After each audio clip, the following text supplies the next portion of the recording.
Assalamualaikum warahmatullahi wabarakatuh. Halo guys, kembali lagi di channel saya. Dan di kali ini atau di video kali ini saya akan menjelaskan tentang perjalanan dakwah Syriah dan dakwah Jahriyah yang dilakukan oleh Nabi Muhammad SAW. Yang pertama, dakwah Syriah atau dakwah secara sembunyi-sembunyi adalah fase awal dari dakwah Islam yang dilakukan oleh Nabi Muhammad SAW. Pada tahap ini, dakwah dilakukan secara tertutup dan hanya kepada orang-orang terdekat yang dipercaya.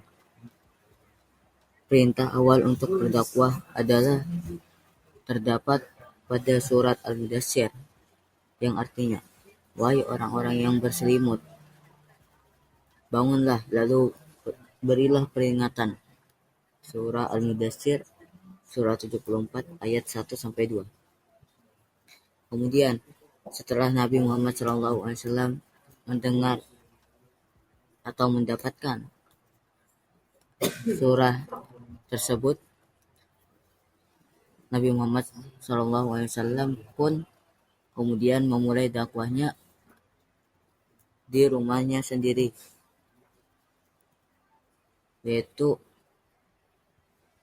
beliau menjadi tempat berkumpul dan tempat beliau mengajarkan ajaran Islam secara rahasia, sehingga terdapat 4 orang yang pertama masuk ke Islam, yaitu yang pertama yaitu Khadijah binti Khuwailid, yaitu istri Nabi Muhammad SAW. Yang kedua Ali bin Abi Thalib, yaitu sepupu Nabi Muhammad SAW. Yang ketiga Zaid bin Haritsah, yaitu anak angkat Nabi Muhammad SAW. Dan yang keempat Abu Bakar As-Siddiq, yaitu sahabat dekat Nabi Muhammad SAW. Kemudian setelah 4 orang pertama masuk Islam tersebut, terdapat pun as-sabiqunal awwalun, yaitu istilah yang merujuk kepada orang-orang yang pertama kali memeluk Islam. Beberapa dari mereka yaitu Khadijah binti Khuwailid, Ali bin Abi Thalib, Zaid bin Haritsah, Abu Bakar As-Siddiq, Utsman bin Affan, Zubair bin Awam, Abdurrahman bin Auf, Sa'id bin Abi Waqqas, Talhah bin Abu Ubaidah. Kemudian waktu dan tempat sholat Nabi Muhammad SAW pada saat dakwah Syriah. Pada masa awal Islam, waktu sholat belum ditentukan seperti sekarang, yaitu 5 waktu.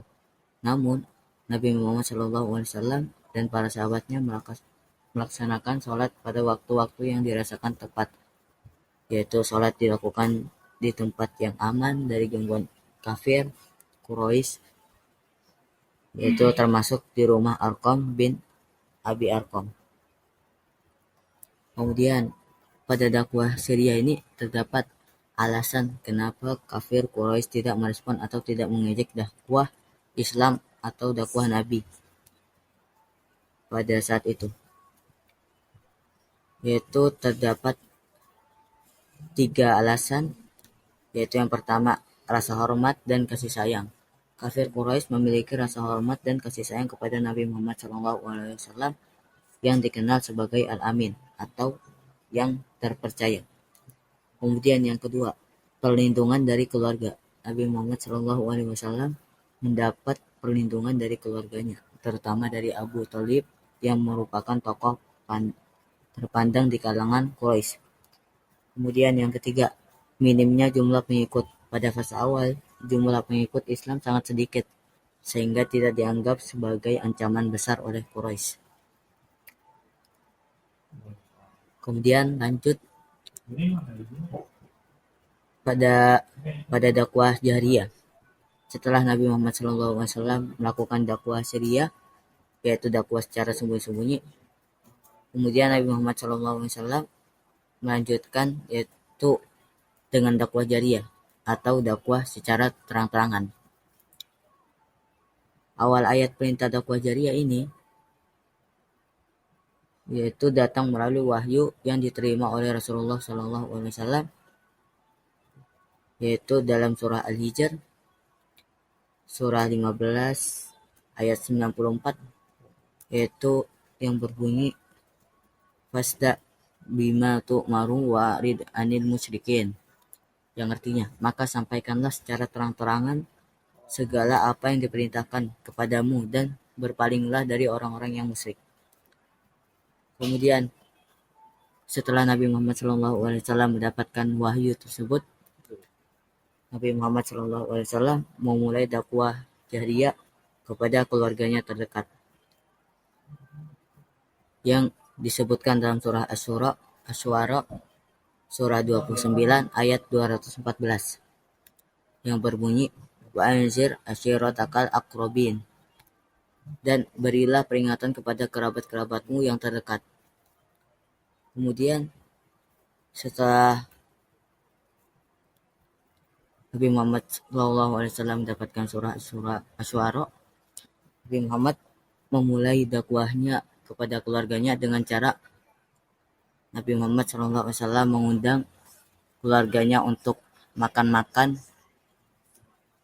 di rumahnya, dan makan-makan ini terjadi 2 kali, yaitu pada pertemuan pertama Rasulullah SAW mengundang keluarga besar Bani Hashim ke rumahnya untuk makan. Setelah mereka selesai makan, Rasulullah SAW mulai berbicara tentang Islam, tetapi Abu Lahab pamannya memotong pembicaraan dan mengganggu pertemuan tersebut sehingga tidak ada yang merespon dakwah Rasulullah SAW.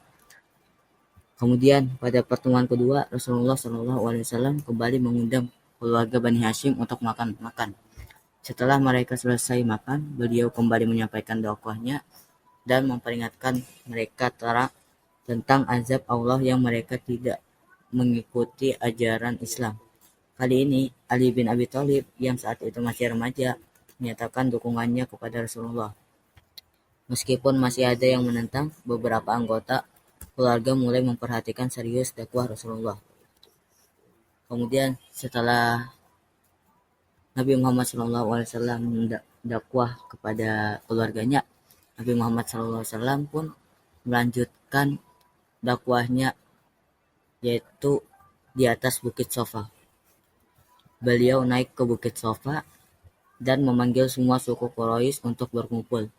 Ketika mereka berkumpul, Rasulullah SAW bertanya kepada mereka, apakah mereka akan mempercayainya jika beliau mengatakan ada musuh yang akan menyerang Mekah dari balik bukit? Kemudian mereka semua menjawab bahwa mereka mempercayainya karena beliau dikenal sebagai Al-Amin, atau orang yang dapat dipercaya. Kemudian Rasulullah menyampaikan bahwa beliau adalah utusan Allah yang membawa peringatan tentang azab yang pedih jika mereka tidak beriman kepada Allah dan meninggalkan penyembahan berhala. Kemudian respon dari masyarakat Quraisy beragam. Sebagian besar dari mereka menolak dakwah Rasulullah dan bahkan mengejek serta menuduh beliau sebagai orang gila. Abu Lahab pamannya dengan tegas menolak dan mengejek Rasulullah SAW. Namun dakwah ini tetap berlanjut dan semakin banyak orang yang menerima ajaran Islam.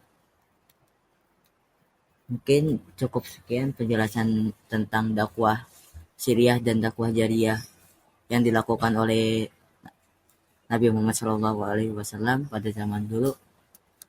Semoga bermanfaat. Wassalamualaikum warahmatullahi wabarakatuh.